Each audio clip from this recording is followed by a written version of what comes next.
Hello student, आप सभी का बीआरएम की ऑनलाइन क्लासेज में हार्दिक स्वागत है। जैसा कि हम 12th क्लास बायोलॉजी विषय का अध्ययन कर रहे हैं, अपने कक्षा 12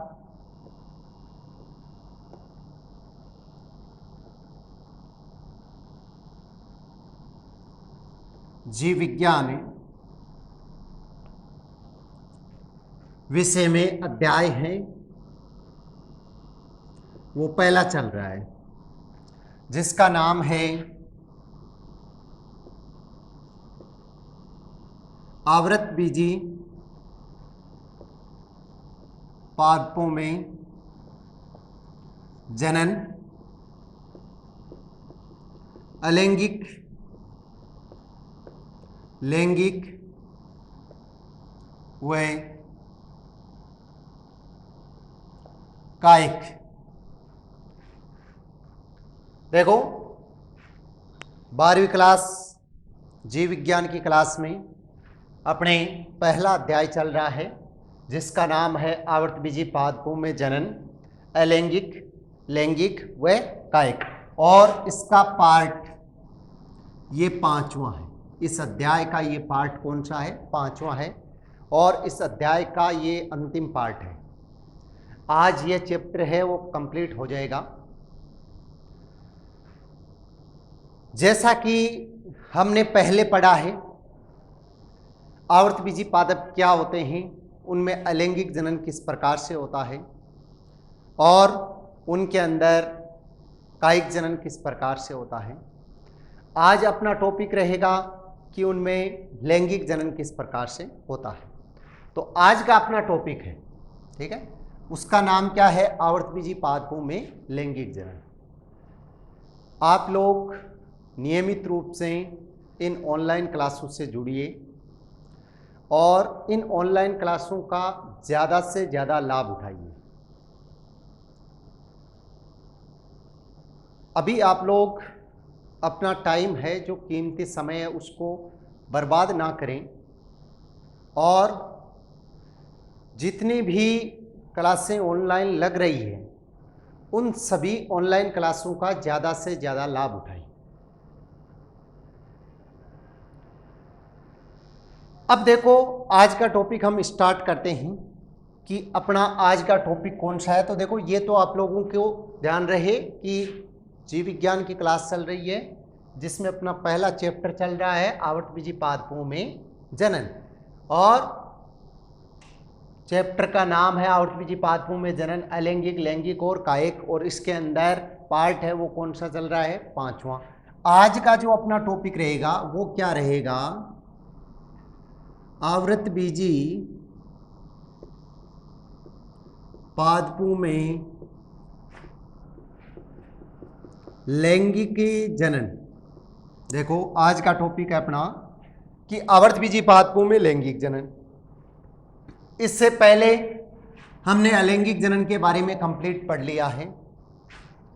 उसके पश्चात हमने लैंगिक जनन के बारे में भी कंप्लीट पढ़ लिया है, ठीक है। तो अलैंगिक जनन और लैंगिक जनन है, उसके बारे में हमने कंप्लीट पढ़ लिया है। अब हम क्या पढ़ेंगे? कायिक जनन के बारे में हमने कंप्लीट पढ़ लिया है। आज हम पढ़ेंगे लैंगिक जनन के बारे में। तो देखो, लैंगिक जनन होता क्या है, पहले तो हम ये पढ़ते हैं कि आवृतबीजी पादप है उनके अंदर लैंगिक जनन है वो होता क्या है, या हम ये कहें कि लैंगिक जनन है वो किसे बोलते हैं। तो जैसे मान लो कि मैंने एक दिन पहले बताया था कि युग्मक होता है, ठीक है, वो किस प्रकार की कोशिका होती है? एन, ठीक है। तो ये मान लो कोई नर युग्मक है और ये कौन सा है? मादा युग्मक है, एन। जब ये दोनों आपस में मिल जाएंगे तो किसका निर्माण हो जाएगा? 2n का निर्माण हो जाएगा। और किसका निर्माण हो जाएगा? युग्मनज का निर्माण हो जाएगा, ठीक है। तो जब युग्मनज का निर्माण होता है तो उस क्रिया को हम क्या बोलते हैं? लैंगिक जनन। कैसे? जैसे दो अलग अलग जीवों के युग्मक आपस में या संयुग्मित होकर, दो अलग अलग जीवों के युग्मक संयुग्मित होकर या आपस में मिलकर एक युग्मनज का निर्माण करते हैं, तो उस क्रिया को हम क्या बोलते हैं? लैंगिक जनन बोलते हैं। उस क्रिया को हम क्या बोलते हैं? लैंगिक जनन बोलते हैं। परिभाषा लैंगिक जनन की सुनना ध्यान से, कि दो अलग अलग जीवों के युग्मक, लैंगिक जनन की परिभाषा सुनना, कि दो अलग अलग जीवों के युग्मक आपस में मिलकर या संयुग्मित होकर एक युग्मनज का निर्माण करते हैं, तो उस क्रिया को हम क्या बोलते हैं? लैंगिक जनन की क्रिया। तो आवर्तबीजी पादपों में लैंगिक जनन का सबसे अच्छा उदाहरण क्या होता है? पुष्प होता है। मतलब पुष्प के अंदर हम आसानी से आवर्तबीजी पादप है उनमें लैंगिक जनन की क्रिया को समझा सकते हैं। तो आज की इस क्लास के अंदर हम पुष्प की संरचना और उसके विभिन्न भाग, उनके बारे में हम अध्ययन करेंगे, किस प्रकार से उनके अंदर जनन होता है, यह आज की क्लास में हम अध्ययन करेंगे। तो देखना,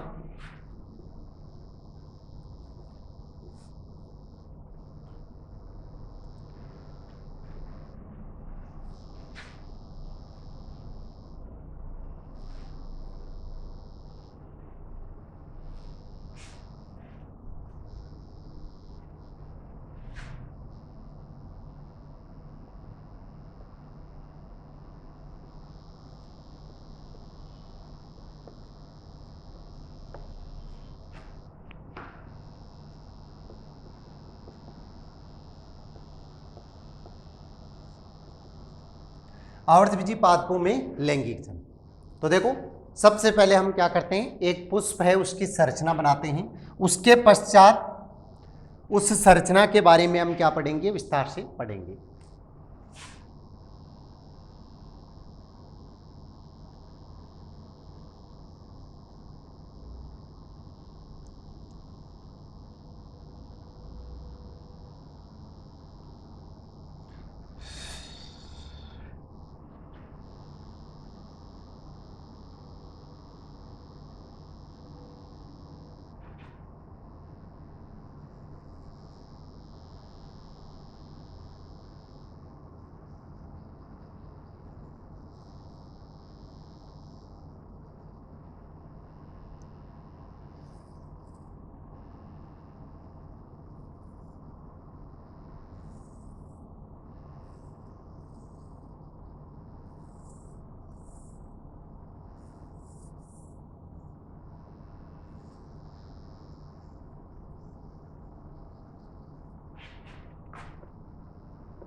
देखो, ये एक पुष्प की संरचना है, ठीक है।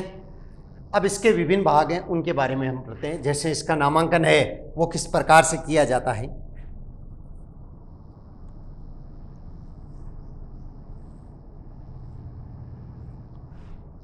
तो देखो, सबसे पहले जो अंदर का भाग है उसका ये होता है वर्तिकाग्र, ये होता है वृत्तिका, और ये होता है अंडाशय, ठीक है, या बीजांड जिसको हम बोलते हैं, ठीक है। पुष्प में ये संरचना क्या कहलाती है? जायांग कहलाता है, ठीक है। ये संरचना क्या कहलाती है? जायांग है। इसी प्रकार जैसे ये है, तो ये है पराग कोश, यहां पे है योजी, ये है पुतंतु, ये क्या कहलाता है? पुमंग, ठीक है। उसके पश्चात देखो ये होता है दलपुंज,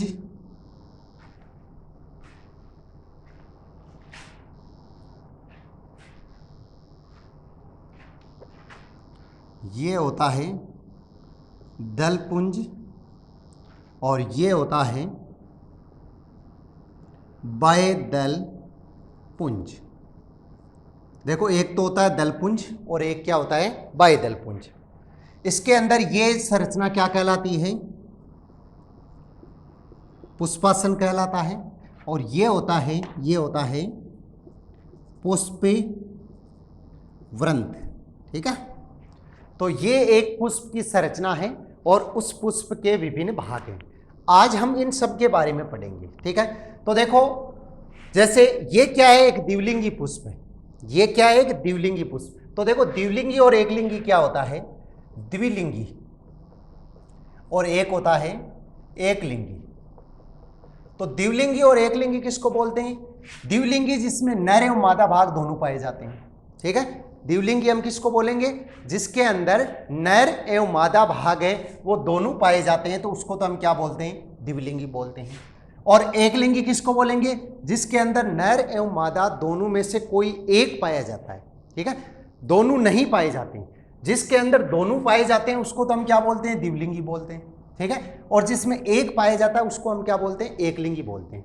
तो जैसे एक पुष्प होता है, एक पुष्प है, उसके अंदर नर भाग को हम क्या बोलते हैं, पुमंग बोलते हैं। ठीक है, एक पुष्प होता है उसके अंदर नर भाग होता है, उसको हम क्या बोलते हैं, पुमंग बोलते हैं। और एक ही पुष्प में मादा भाग होता है, उसको हम क्या बोलते हैं, जायांग बोलते हैं। नर भाग को पुमंग या पुंकेसर बोलते हैं। ठीक है, नर भाग को हम क्या बोलते हैं, पुमंग या पुंकेसर बोलते हैं, और मादा भाग है उसको हम क्या बोलते हैं, स्त्रीकेसर या जायांग बोलते हैं। तो जैसे मान लो कि ये पुष्प है, ये किस प्रकार का पुष्प है, द्विलिंगी पुष्प है, क्योंकि इसमें नर भाग भी है और मादा भाग भी है। पुमंग कौन सा है, नर भाग है, और जायांग कौन सा है, मादा भाग है। तो यदि मान लो ये दोनों इसके अंदर है, पाए जाते हैं, इसके अंदर ये दोनों पाए जाते हैं, इसलिए इसको हम क्या बोलेंगे, द्विलिंगी पुष्प बोलेंगे। तो देखो ये तो होता है नर भाग, कौन सा, जो सबसे बीच का भाग होता है वो तो होता है पुष्प में मादा भाग, ये बीच का भाग क्या होता है, मादा भाग, और ये दोनों ये क्या है, नर भाग। ठीक है, अब देखो हमें ये समझना है कि एक पुष्प होता है, उसके अंदर मुख्य रूप से कितने भाग होते हैं, तो 4 भाग होते हैं। ठीक है, एक पुष्प में मुख्य रूप से कितने भाग होते हैं, 4। कौन कौन से होते हैं, देखो 4 भाग कौन कौन से होते हैं, एक तो होता है पुमंग होता है, ठीक है, दूसरा क्या होता है, जायांग होता है, तीसरा क्या होता है, दल, और चौथा क्या होता है, बाह्यदल। तो ये 4 भाग होते हैं।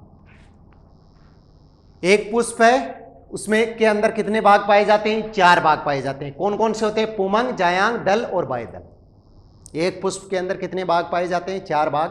कौन कौन से, पुमंग, जायांग, दल और बाह्यदल।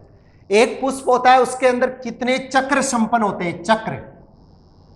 एक पुष्प होता है, उसके अंदर कितने चक्र संपन्न होते हैं, तो एक पुष्प के अंदर 2 चक्र संपन्न होते हैं। कौन कौन से होते हैं, एक तो होता है जनन चक्र, और दूसरा कौन सा होता है, सहायक चक्र।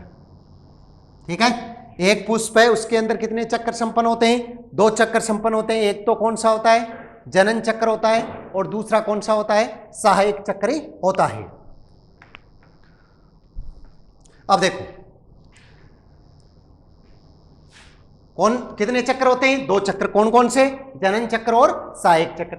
जनन चक्र है, उसके अंदर कौन भाग लेते हैं, ये दोनों भाग लेते हैं, पुमंग और जायांग। ये तो क्या करते हैं, जनन चक्र के अंदर सहायक होते हैं, और सहायक चक्र में दल और बाह्यदल सहायक होते हैं। ठीक है, तो जैसे देखो दल और बाह्यदल ये हो गया। अभी हम पढ़ेंगे कि इनके विभिन्न भाग हैं, क्या क्या होते हैं। तो सबसे पहले हम कौन सा पढ़ते हैं, कि पुमंग पढ़ते हैं मान लो।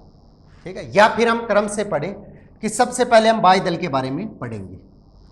बाह्यदल क्या होता है, कि पुष्प के सबसे बाहर की संरचना, जैसे ये और ये क्या कहलाता है, बाह्यदल कहलाता है।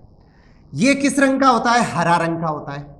यदि आपको एक प्रश्न पूछा जाता है कि जैसे पुष्प होता है, पुष्प विभिन्न रंगों के होते हैं, हरा, पीला, सफेद, परंतु बाह्य दल का रंग क्या होगा? सभी में समान होगा।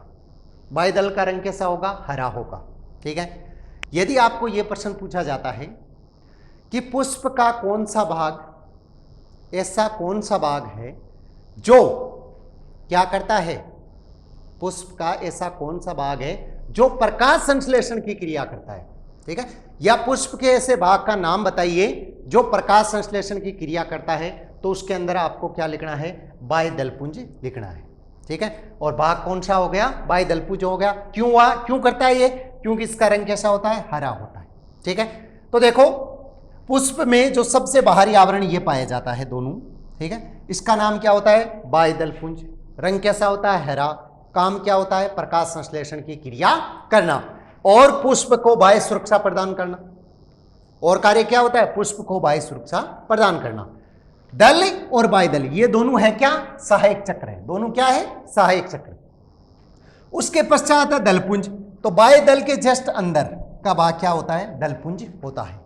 दलपुंज का काम क्या होता है कि ये क्या करता है? गंध छोड़ता है। एक इस प्रकार की गंध छोड़ता है जिससे कीट है वो आकर्षित होते हैं। ठीक है। और कीट आकर्षित होते हैं जिससे परागण की क्रिया, जो हम अगले चैप्टर में पढ़ेंगे कि परागण की क्रिया होती क्या है, तो उस परागण की क्रिया में क्या होता है? सहायक होते हैं कीट। तो दल क्या करते हैं? बाह्य सुरक्षा तो प्रदान करते ही हैं, साथ में क्या करते हैं? इस प्रकार की एक गंध छोड़ते हैं जिससे कीट है, विभिन्न कीट है, वो क्या होते हैं? आकर्षित होते रहते हैं। तो ये तो हो गए सहायक चक्र। अब देखो जनन चक्र, पुमंग। ठीक है। पुमंग और जयांग, ये तो कौन सा भाग होता है? नर भाग होता है। नर भाग को हम क्या बोलते हैं? पुमंग या पुंकेसर बोलते हैं। मादा भाग है उसको हम क्या बोलते हैं? स्त्रीकेसर या जयांग बोलते हैं। तो देखो, पुमंग, पुमंग है उसको कितने भागों में बांटा है? 3 भागों में, परागकोश, योजी और पूतंतु। तो जैसे मान लो कि ये संरचना है पुमंग की, यहां से लेके यहां तक, तो इसमें जो सबसे ऊपर द्विपालित संरचना पाई जाती है, सबसे ऊपर द्विपालित संरचना पाई जाती है, उसको तो हम क्या बोलते हैं? परागकोश बोलते हैं। ठीक है। उसके नीचे यहां पे जस्ट एक उत्तक पाया जाता है जिसको हम क्या बोलते हैं? योजी बोलते हैं। और पूतंतु क्या होता है? ये लंबी, पूरी लंबी संरचना क्या होती है? पूतंतु होती है। तो देखो, इनका काम क्या होता है कि परागकोश है, उसके अंदर किसका निर्माण होता है? पराग कणों का निर्माण होता है। सबसे ज्यादा इंपॉर्टेंट प्रश्न कि परागकोश के अंदर किसका निर्माण होता है? तो पराग कणों का निर्माण होता है। ठीक है। परागकोश के अंदर किसका निर्माण होता है? तो पराग कणों का निर्माण होता है। मतलब जो पुमंग है, नर भाग है, उसमें सबसे ऊपर की संरचना है द्विपालित संरचना, वो क्या कहलाती है? परागकोश कहलाती है, जिसके अंदर किसका निर्माण होता है? पराग कणों का निर्माण होता है। सबसे ऊपर की द्विपालित संरचना है वो क्या कहलाती है? परागकोश कहलाती है, जिसके अंदर पराग कणों का निर्माण होता है। अब देखो योजी, यहां पे नीचे पूतंतु, ये पूरी संरचना होती है लंबी नली संरचना, यहां से यहां तक। ठीक है। पूतंतु क्या होता है कि ये एक लंबी संरचना यहां से यहां तक होती है, जो क्या करती है? इस परागकोश को पुष्प से जोड़े रखने का कार्य करती है। परागकोश है उसको पुष्प से जोड़े रखने का कार्य कौन करता है? पूतंतु। और योजी क्या करता है? इन दोनों को जोड़ता है। किसको? पूतंतु को और परागकोश को। तो पूतंतु है और क्या है? परागकोश है। तो इन दोनों को जोड़ने का कार्य कौन करेगा? योजी उत्तक करता है। तो ये हो गया नर भाग पुमंग। दोबारा देखना कि नर भाग में सब नर भाग है पुमंग, उसको कितने भागों में बांटा है? 3 भागों में। कौन कौन से हैं? सबसे ऊपर परागकोश, उसके नीचे योजी और उसके नीचे पूतंतु। परागकोश एक द्विपालित संरचना होती है जिसके अंदर पराग कणों का निर्माण होता है। परागकोश एक द्विपालित संरचना होती है जिसके अंदर पराग कणों का निर्माण होता है। योजी एक उत्तक होता है जो परागकोश व पूतंतु को जोड़ने का कार्य करता है। पूतंतु एक लंबी नलिकाकार संरचना होती है जो क्या करती है कि परागकोश को पुष्प से जोड़े हुए रखती है। तो ये तो हो गया नर भाग पुमंग की संरचना। अब है मादा भाग जायांग, इसकी संरचना। तो मादा भाग है वो, उसके भी कितने भाग होते हैं? 3 भाग होते हैं। ठीक है। पुष्प में मादा भाग है जिसका नाम क्या होता है? जायांग होता है। उसके भी कितने भाग होते हैं? 3 भाग होते हैं। कौन कौन से होते हैं? वर्तिकाग्र, वर्तिका और अंडाशय। तीन भाग कौन कौन से होते हैं? वर्तिकाग्र, वर्तिका और अंडाशय। तो देखो सबसे ऊपर का भाग क्या होता है? वर्तिकाग्र, ये होता है सबसे ऊपर का भाग। अब ये काम क्या करता है कि जायांग है उसके सबसे ऊपर का भाग क्या कहलाता है? वर्तिकाग्र कहलाता है। काम क्या करता है कि यहां पे किसका निर्माण होता है? पराग कणों का निर्माण होता है। ये पराग कण उड़कर कहां पे पहुंचते हैं? यहां पे आते हैं। ये पराग कण कहां पे आते हैं? यहां पे आते हैं। ठीक है, तो वर्तिकाग्र क्या करता है? उन पराग कणों को आकर्षित करने का कार्य करता है। वर्तिकाग्र क्या करता है? उन पराग कणों को आकर्षित करने का कार्य करता है। और जैसे ही मान लो कि एक कोई पराग कण आकर्षित होता है तो यहां पे एक नली का निर्माण होता है जिसका नाम क्या होता है? पराग नली। जिसका नाम क्या होता है? पराग नली। मतलब एक नली का निर्माण होता है जिसको हम क्या बोलते हैं? पराग नली बोलते हैं। अब देखो ये हो गया। ठीक है, आगे देखो कि वर्तिकाग्र है वो कार्य क्या करेगा? पराग कणों को आकर्षित करने का कार्य करेगा। वर्तिका, ये नलिकाकार पूरी संरचना यहां से यहां तक वर्तिका होती है। इसके अंदर किसका निर्माण होता है? पराग नली का निर्माण होता है। वर्तिका में किसका निर्माण होता है? पराग नली का। और अंडाशय, ये संरचना अंडाशय की होती है जिसके अंदर किसका निर्माण होता है? बीज या फल। ठीक है, उसका निर्माण कहां पे होगा? अंडाशय में। कैसे होगा कि जैसे कोई परागकण है वो यहां पे आएगा, यहां पे आने के पश्चात में ये यहां पे एक पराग नली का निर्माण होगा। ये पराग नली इसके अंदर प्रवेश करेगी और इसके अंदर क्या होगा? युग्मनज का निर्माण होगा। तो ये हो गए जायांग। ठीक है, तीन भाग। तो देखो पुष्प है उसके मादा भाग को हम क्या बोलते हैं? जायांग बोलते हैं। ठीक है, उसके कितने भाग होते हैं? तीन भाग होते हैं। वर्तिकाग्र, वर्तिका व अंडाशय। सबसे ऊपर का भाग होता है जिसको हम वर्तिकाग्र बोलते हैं, जो क्या करता है? पराग कणों को आकर्षित करता है या पराग कणों को धारण करने का कार्य करता है। पराग कणों को धारण करने का कार्य कौन करता है? वर्तिकाग्र करता है। उसके पश्चात वर्तिका होती है जो लंबी नलिकाकार संरचना होती है जिसके अंदर पराग नली का निर्माण होता है। और अंडाशय सबसे मोटी और फूली हुई संरचना, सबसे नीचे की संरचना जायांग की अंडाशय होता है जिसके अंदर युग्मनज का निर्माण होता है, या फिर हम कहें कि बीज का निर्माण है या फल का निर्माण है यहां पे होता है। ठीक है, अब देखो एक होता है पुष्पासन। पुष्पासन क्या होता है कि पुष्प के अंदर फूली हुई संरचना, जो नीचे का भाग होता है वो फूला हुआ रहता है पुष्प में, उसको हम क्या बोलते हैं? पुष्पासन बोलते हैं। पुष्प के अंदर फूली हुई संरचना या सबसे नीचे एक फूली हुई संरचना पाई जाती है जिसे हम पुष्पासन कहते हैं। और पुष्पवृंत, पुष्पवृंत क्या होता है कि जैसे मान लो कि ये कोई टहनी है, ठीक है, इस टहनी को और पुष्प को जोड़ने वाले भाग को हम क्या बोलते हैं? पुष्पवृंत। तो ये क्या करता है? जैसे ये संरचना इसी शाखा से पुष्प को जोड़े हुए रखती है, इस कारण से इसको हम क्या बोलते हैं? पुष्पवृंत बोलते हैं। तो देखो ये तो था एक आवर्तबीजी पुष्प की संरचना। ठीक है, एक आवर्तबीजी पुष्प है, दोबारा सुनना एक बार, एक आवर्तबीजी पुष्प है, उसके मुख्य रूप से कितने भाग होते हैं? चार भाग होते हैं। कौन कौन से होते हैं? पुमंग, जायांग, दल और बाह्यदल। और कितने चक्र संपन्न होते हैं? दो चक्र संपन्न होते हैं, जनन चक्र और सहायक चक्र। जनन चक्र में कौन भाग लेता है? पुमंग और जायांग भाग लेते हैं। और सहायक चक्र है उसके अंदर भाग कौन लेता है? दल और बाह्यदल भाग लेते हैं। अब देखो नर भाग होता है पुष्प में, उसको हम क्या बोलते हैं? पुमंग बोलते हैं। पुमंग के कितने भाग होते हैं? तीन भाग होते हैं, परागकोश, योजी और पूतंतु। परागकोश में किसका निर्माण होता है? पराग कणों का निर्माण होता है। योजी क्या होता है? एक उत्तक होता है जो परागकोश और पूतंतु को जोड़ने का कार्य करता है।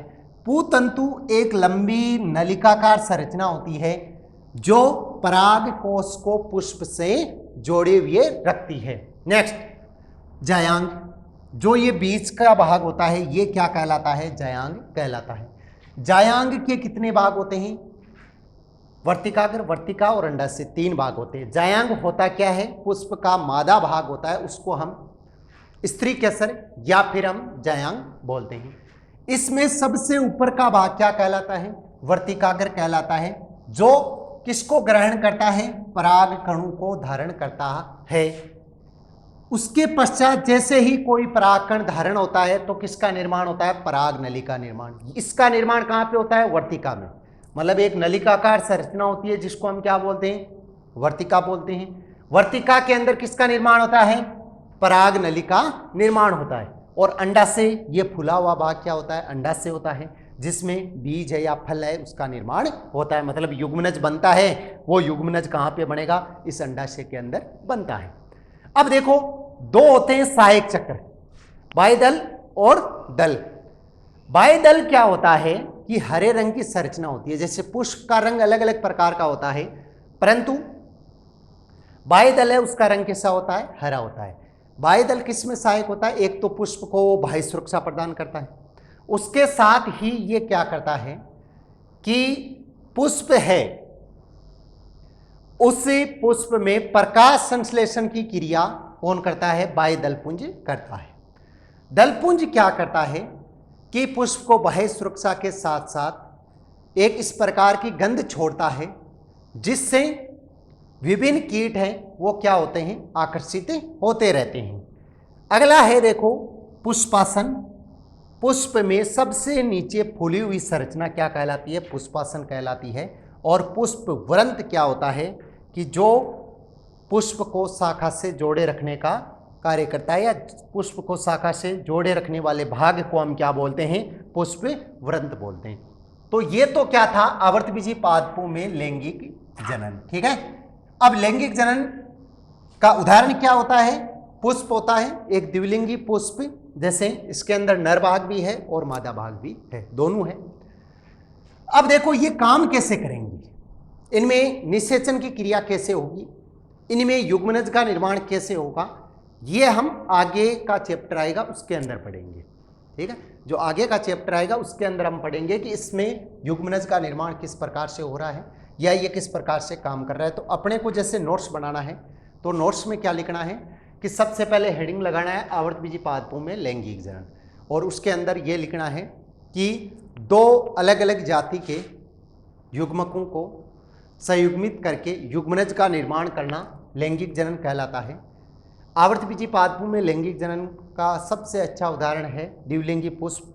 पुष्प की संरचना बनानी है, कंप्लीट नामांकन करना है, उसके पश्चात उसका वर्णन करना है कि एक पुष्प है उसके चार भाग होते हैं, पुमंग, जयांग, दल और बाह्यदल। एक पुष्प में दो चक्र संपन्न होते हैं, जनन चक्र और सहायक चक्र। आगे क्या लिखना है इसके अंदर? आगे ये लिखना है कि पुष्प है उसके विभिन्न भाग, तो हेडिंग लगाना है अपने को, बाह्यदल वर्णन करना है, दल वर्णन करना है, पुमंग तीनों भागों का कंप्लीट अलग अलग वर्णन करना है, और जायांग है तो उसका कंप्लीट अलग अलग वर्णन करना है। तो देखो इस क्लास के अंदर अपना पहला चैप्टर है वो कंप्लीट हो चुका है। ठीक है, तो पहला चैप्टर था उसके अंदर हमने 5 क्लासें ली, 5 पार्ट हैं, उन 5 पार्ट में हमने पहला चैप्टर कंप्लीट किया। देखो पहली क्लास थी उसके अंदर हमने आवर्तबीजी पादपों के बारे में पढ़ा, पंचजगत वर्गीकरण है उसके बारे में पढ़ा। दूसरी क्लास में हमने अलैंगिक जनन स्टार्ट किया जिसमें अनिषेक, बीज जनन और कायिक जनन, कायिक जनन है उसके बारे में पढ़ा। तीसरी क्लास थी उसके अंदर हमने प्राकृतिक कायिक जनन पढ़ा। चौथी क्लास में हमने कृत्रिम कायिक जनन पढ़ा, और 5वीं क्लास में हमने एक पुष्प की संरचना या हम ये कहें कि आवर्तबीजी पादपों में लैंगिक जनन कैसे होता है ये पढ़ा।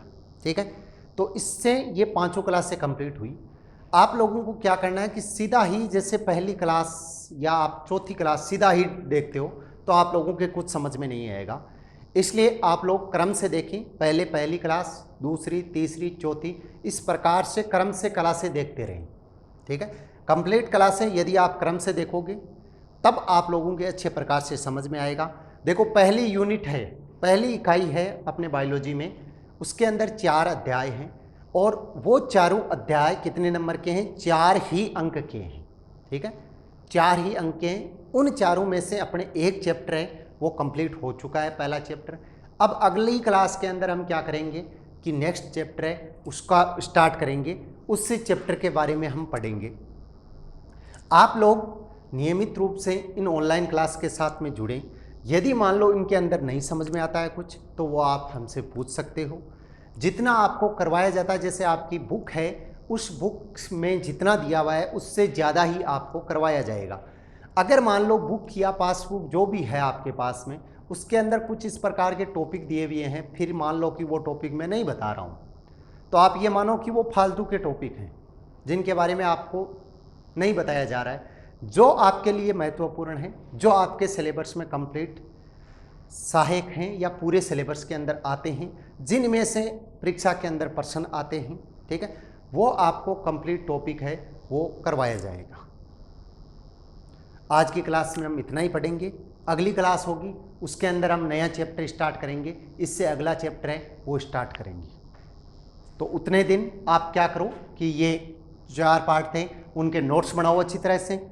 नोट्स बनाने के साथ में इन जितने भी चैप्टर, ये चैप्टर पहला मैंने करवाया है तो इस चैप्टर के बारे में पढ़ें।